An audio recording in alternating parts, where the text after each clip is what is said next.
Convosco. Ele está no meio de nós. Proclamação do Evangelho de Jesus Cristo, segundo Mateus. Glória a vós, Senhor. Naquele tempo, Jesus foi à região de Cesareia de Filipe e perguntou aos seus discípulos: Quem dizem os homens ser o Filho do Homem?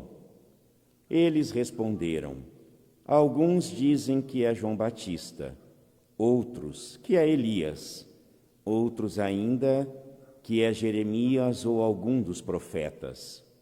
Então, Jesus lhes perguntou: E vós, quem dizeis que eu sou? Simão Pedro respondeu: Tu és o Messias, o Filho do Deus vivo.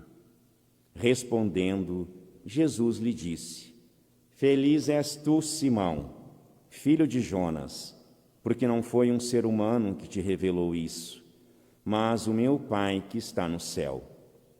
Por isso, eu te digo que tu és Pedro, e sobre esta pedra construirei a minha igreja, e o poder do inferno nunca poderá vencê-la. Eu te darei as chaves do reino dos céus. Tudo o que tu ligares na terra será ligado nos céus. Tudo o que tu desligares na terra será desligado nos céus. Jesus, então, ordenou aos discípulos que não dissessem a ninguém que ele era o Messias. Palavra da salvação. Glória a vós, Senhor.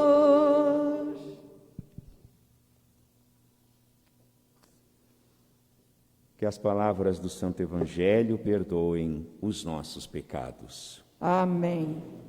Podemos sentar um instante, queridos irmãos e irmãs. Querida irmã Rita, amados irmãos, aqui na nossa Igreja Matriz São Sebastião, você que nos acompanha na página do Facebook da paróquia, neste 21º domingo do tempo comum, em que nós, no mês vocacional, rezamos pelos leigos. E quem são os leigos, senão o povo de Deus? Você sabe que na igreja ela é formada muito mais por leigos do que por clérigos, porque clérigos são somente os diáconos, os sacerdotes e os bispos. Agora, os leigos é todo o povo. Neste final de semana e ao longo desta semana, nós rezamos pela sua vocação, para que no mundo você, enquanto batizado, possa viver bem o seu chamado. E qual a missão do leigo no mundo? Você sabe dizer? Porque dependendo da sua resposta, o mundo é transformado ou o mundo continua do jeito que está.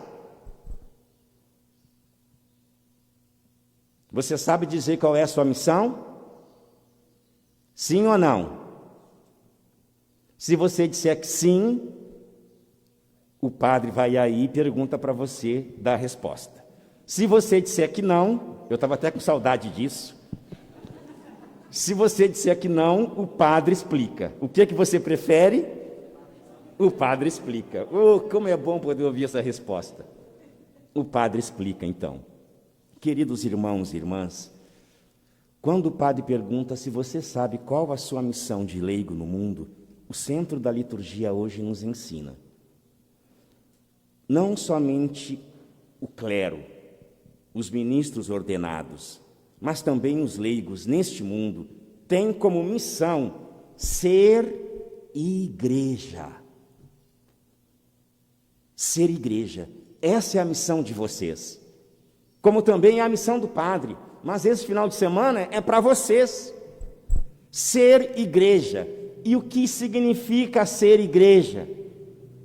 A palavra igreja do grego significa eclesia. Povo convocado. Convocação. Deus convoca um povo para que no mundo seja visível a sua existência. Por isso, no Evangelho, nós vemos Jesus levando os seus discípulos. Quem são os discípulos? Hoje, somos nós batizados. O documento de Aparecida diz: todo batizado é discípulo. E mais, missionário. Não é só aprender, porque o discípulo é aquele que aprende, mas também é aquele que realiza a missão, faz a obra acontecer. Eu pergunto, você está fazendo a coisa acontecer ou está deixando a vida te levar? Está fazendo acontecer ou não? Então está na hora de começar a fazer, viu bem? Se você não está fazendo a coisa acontecer, está na hora de fazer acontecer. Mais do que nunca, nesse tempo de Covid, que a igreja está voltando, mais ainda os leigos precisam fazer a coisa acontecer. Porque a maioria do povão quer ficar ali, na missa virtual. Não quer vir para a igreja. Como que eles vão vir para a igreja? Com o seu testemunho de leigo. Eu não estou falando mal de você, viu? Porque eu sei que você não conseguiu vaga, porque a igreja está cheia, né? Embora tenha alguns lugarzinhos. Se você quisesse, estava aqui.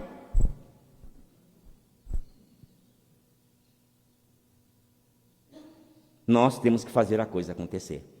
Jesus reúne os seus discípulos e leva para uma cidade chamada Cesareia de Filipe. Que cidade é essa? É uma cidade romana. Não é uma cidade judaica. É uma cidade onde eles acreditam em inúmeros deuses. O Deus Sol, o Deus do vento, o Deus da terra, o Deus do ar, mas eles não acreditam no Deus único e verdadeiro, o Deus de Israel, porque é uma colônia romana. Jesus leva eles lá para este lugar e pergunta, no dizer do povão, quem eles dizem que eu sou? E cada um diz uma coisa. Um diz que é Elias, outro diz que é Jeremias, outro diz que é João Batista, e é algum profeta, é uma pessoa espetacular, é uma pessoa maravilhosa. Porque qualquer pessoa olhando para a vida humana de Jesus, consegue perceber que ele não é uma pessoa normal. Jesus não é um Iágaro da vida. Jesus era diferente, sim. Bastava olhar para ele. Mas Jesus não se contenta com aquilo que todo mundo diz. Aquilo que todo mundo diz para Deus não importa, se a resposta não é a correta. Pode ver que ele nem deu ouvidos para as respostas que os outros estavam dizendo. Um diz que é isso, outro diz que é aquilo. Jesus nem dá bola, nem ouve. Mas ele pergunta para os discípulos, para aqueles que andavam com ele, para aqueles que fizeram a experiência do seu amor. Como pergunta para nós batizados hoje, igreja, e vós, quem dizeis que eu sou? E Pedro toma a frente e diz, tu és o Messias, o Filho do Deus vivo. E quando Pedro responde para Jesus, tu és o Messias, o Deus vivo, ele recebe a maior riqueza que Jesus podia dar a ele.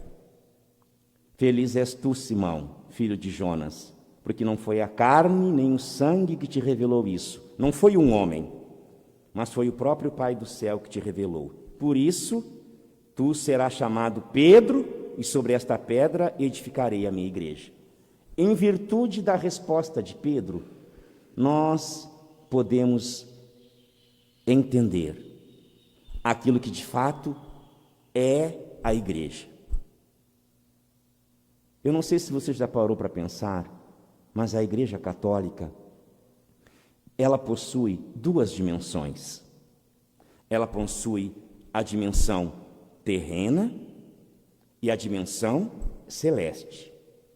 Ela possui a dimensão humana e ela possui a dimensão divina. Ela possui a dimensão temporal e a dimensão espiritual, que é o centro da liturgia neste final de semana dos leigos. Olhando para essas duas dimensões, a humana e a divina, também precisamos lembrar que a igreja possui uma dimensão que muitas vezes nós esquecemos. A dimensão santa e pecadora. A nossa igreja, ela não é formada somente de santos. Porque, na verdade, santo na igreja é só Deus. Nós, enquanto homens, revelamos a dimensão pecadora da igreja. A igreja católica assim nos ensina o catecismo. Ela é santa e pecadora. Santa porque Deus é santo. Santa porque Jesus é santo. A igreja também é pecadora porque ela é formada do padre Ágaro, do padre Carlos Eduardo, da irmã Rita, ela é formada da Ana Júlia, ela é formada da Ana, ela é formada por cada um de nós que somos pecadores. Ou alguém aí é santo? Alguém aí não tem pecado? Se tem alguém que não tem pecado, fala comigo depois da missa, que eu quero a receita.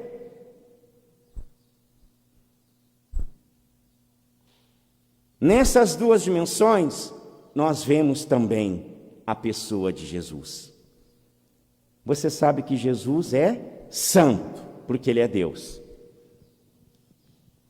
Mas muitas pessoas olham somente a dimensão humana e terrena de Jesus. O Jesus histórico. Aquele que andou neste mundo, aquele que fez milagre, aquele que fez prodígio, aquele que nasceu do seio da Virgem Maria, aquele que assumiu o nosso pecado. Veja, Jesus, ele tem as duas dimensões, a humana e a pecadora, mas só que ele não teve pecado. A dimensão pecadora de Cristo, ele assumiu a minha e a sua dimensão pecadora. Ele se fez pecado por nós, vai dizer a palavra de Deus. Para mostrar, queridos irmãos e irmãs, que essas duas naturezas, a humana e divina de Jesus, Pedro professou-a quando Jesus perguntou: e vós quem dizeis que eu sou? Porque quando ele diz: tu és o Messias, você sabe que o judaísmo esperava o Messias. O Messias era um homem que viria para libertá-los da escravidão, do jugo dos romanos.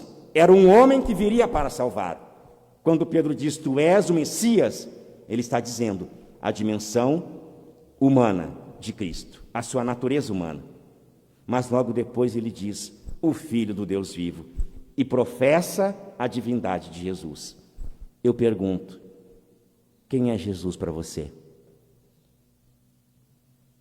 Hein?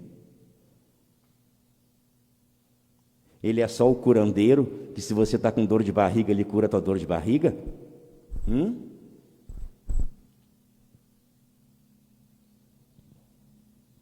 Está com dor de barriga, toma leite de magnésio, não precisa de Jesus para curar.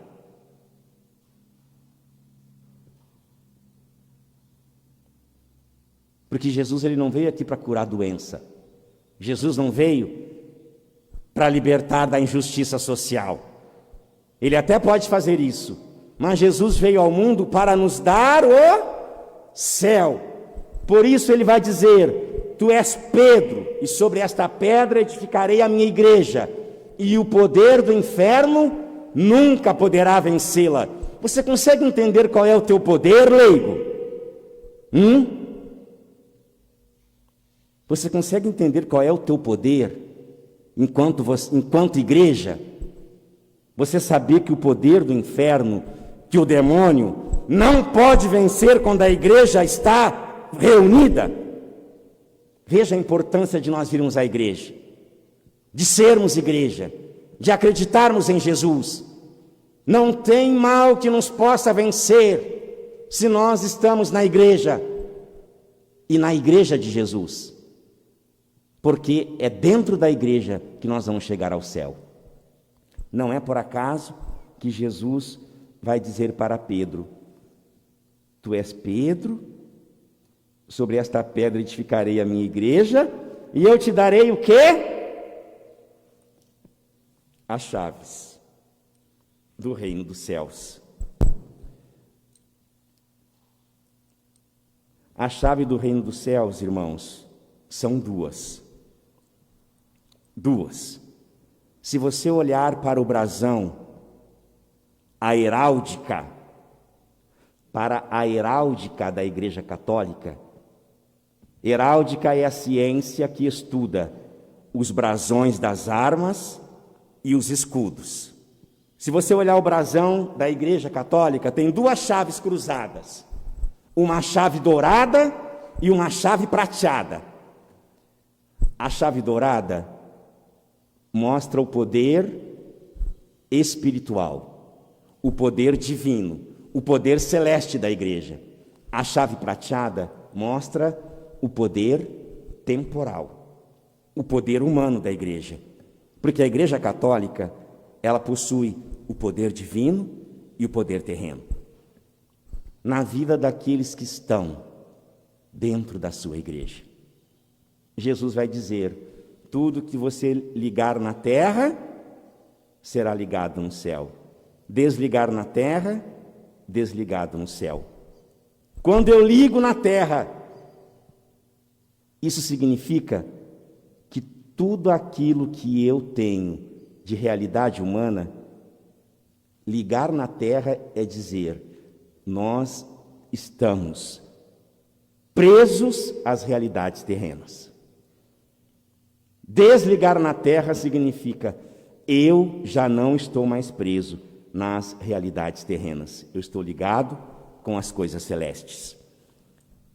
A tradição judaica diz, irmãos, quando Jesus diz: tudo que tu desligar na terra será desligado no céu, no poder terreno significa: a Igreja Católica permite e proíbe. Aqui na terra, a autoridade da igreja é permitir e proibir. Por isso, no tempo de Covid, os bispos, que são as autoridades máximas nas dioceses, permitiam e não permitiam a celebração da missa.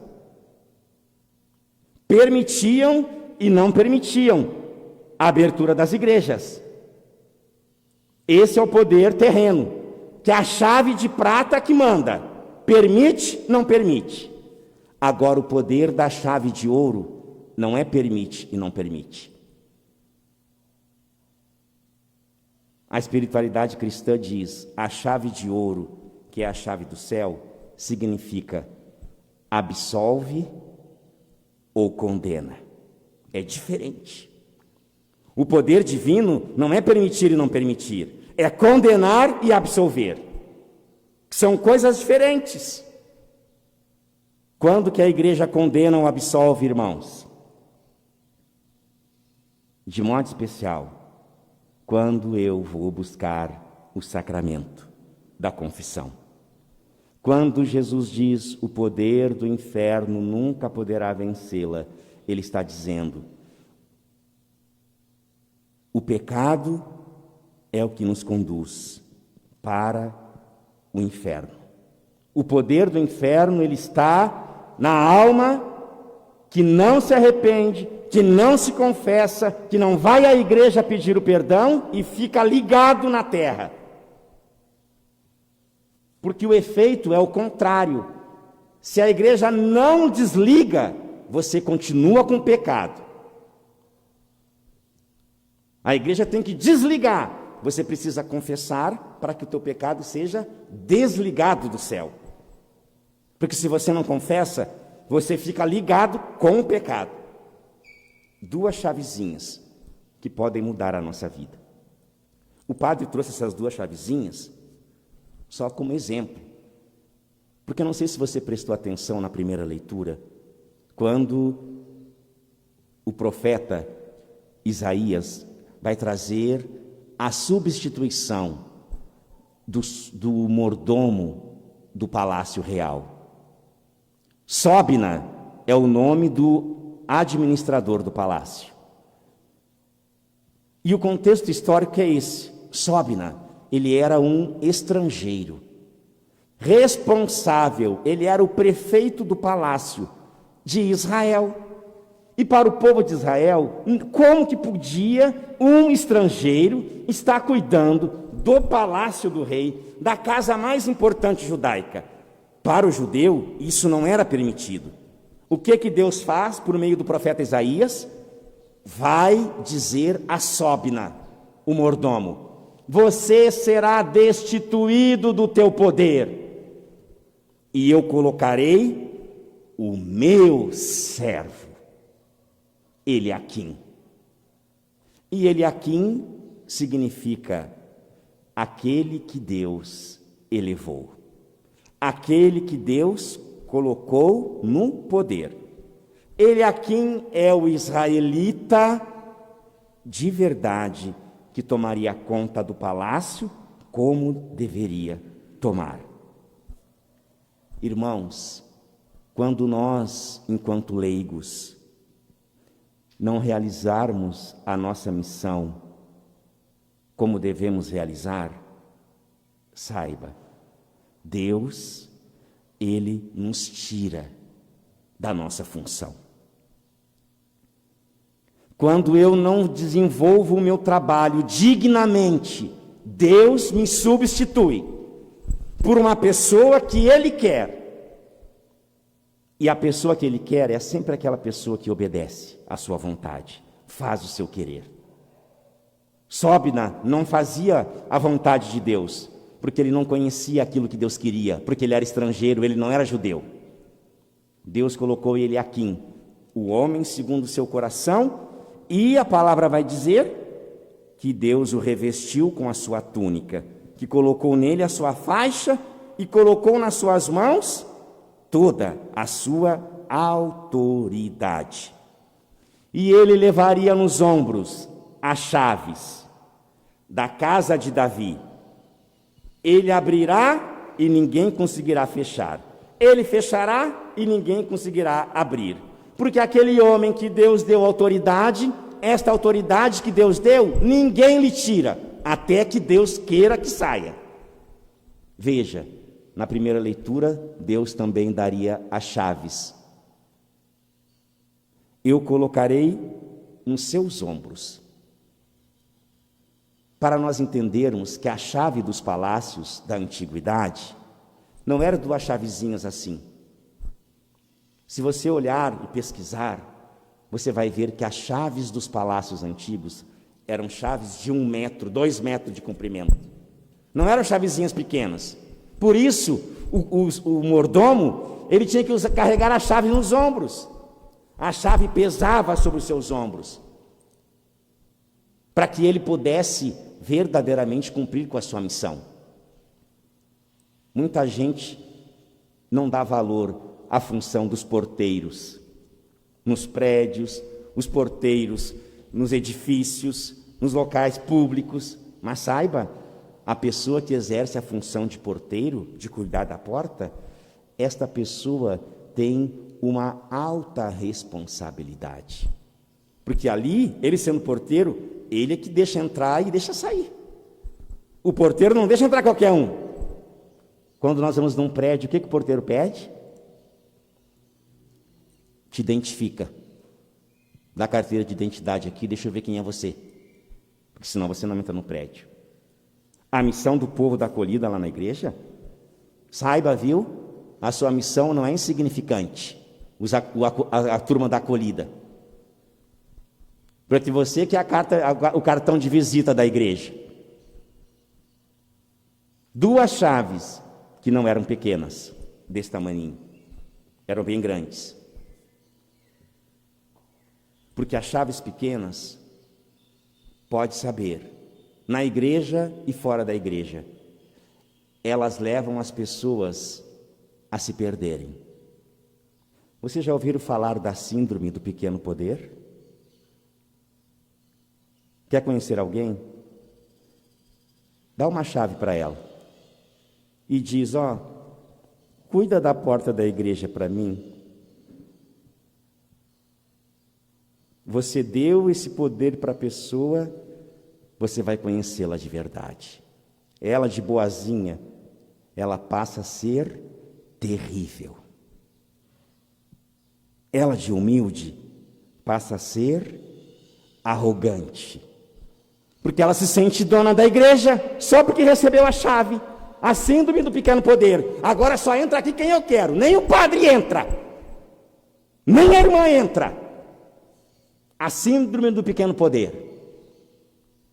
Eu louvo a Deus pelo Covid. Porque muita gente perdeu o seu lugarzinho de honra. Porque fui eu que construí esta igreja. Porque fui eu que doei esse banco. E esse banco é da minha família. E esse banco é meu. Tinha gente que tinha o banco marcado. E ai que alguém ficasse sentado no meu banco.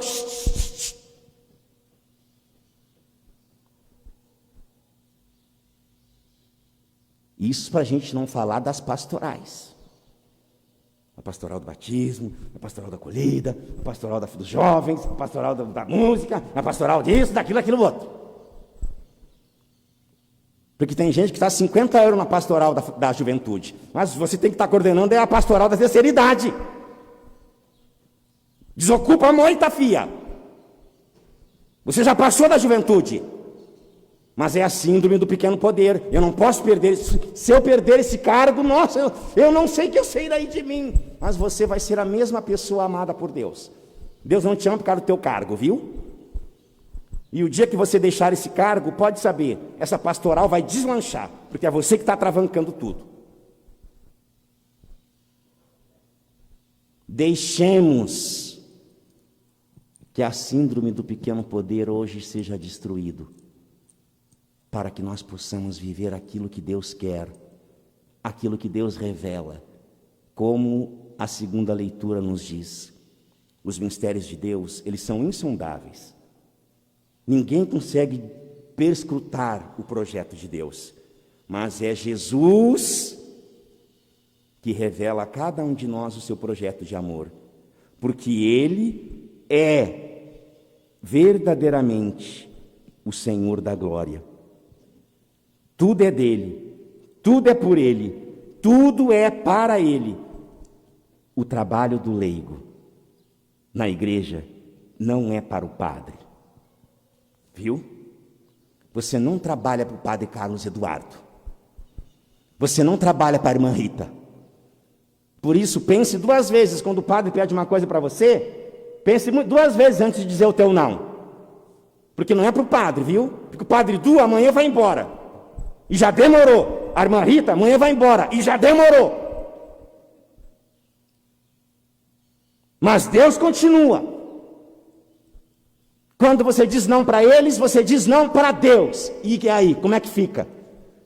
Você que é leigo, batizado, chamado a ser no mundo igreja. Saiba, hein? Tudo aquilo que você faz fora da igreja é a igreja que é enxovalhada. Tudo. Porque as pessoas dizem, capaz que eu vou na igreja. A Ana Júlia faz isso, capaz que eu vou na igreja. O Wellington, larga a mão. Capaz, a Maria Júlia, de jeito nenhum.